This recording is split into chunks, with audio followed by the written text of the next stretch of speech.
provide for her children. Can you imagine that? The widow of the Generalgouverneur. I ordered 20 copies from her to use as gifts, and I advised all my department chiefs to buy one. She wrote me a moving letter of thanks. Did you know him?" I assured him I hadn't, but that I would read the book with interest. Actually, I had run into Hans Frank once, briefly. Maybe I'll tell you about it later on if I have the courage or the patience. But just then it would have made no sense talking about it. The book, in any case, was awful. Confused, whining, steeped in a curious kind of religious hypocrisy. These notes of mine might be confused and awful too, but I'll do my best to be clear. I can assure you that they will at least be free of any form of contrition. I do not regret anything. I did my work, that's all. As for my family problems, which I might also talk about, they concern no one but me. And as for the rest, I probably did go a little far toward the end, but by that point I was no longer entirely myself. I was off balance. And anyhow, the whole world was toppling around me. I wasn't the only one who lost his head, admit it. Also, I'm not writing to feed my widow and children. I'm quite capable of providing for them. No, if I have finally decided to write, it really is probably just to pass the time. And also, possibly, to clear up one or two obscure points. For you, perhaps, and for myself. What's more, I think it will do me good. It's true that I have been in a rather glum mood of late. The constipation, probably. A distressing and painful problem, and a somewhat new one for me. It used to be just the opposite. For a long time I had to go to the toilet 3 or 4 times a day. Now, once a week would be a blessing. I've been reduced to taking enemas, a repulsive procedure, albeit effective. Forgive me for wearying you with such sordid details, but I do have a right to complain a little. And if you can't bear this, you'd better stop right here. I'm no Hans Frank, and I can't stand mincing words.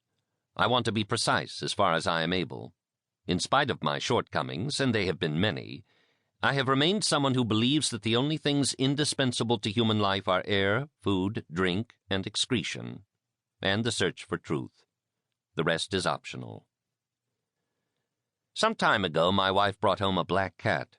She probably thought it would make me happy. Of course, she never asked my opinion.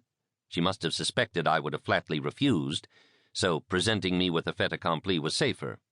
And once it was there, nothing could be done about it. The grandchildren would cry, etc. But this was a very unpleasant cat.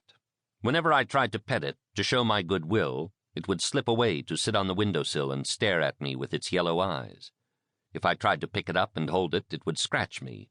At night, on the other hand, it would come and curl up in a ball on my chest, a stifling weight, and in my sleep I would dream I was being smothered beneath a heap of stones. With my memories, it's been more or less the same. The first time I decided to set them down in writing, I took a leave of absence. That was probably a mistake.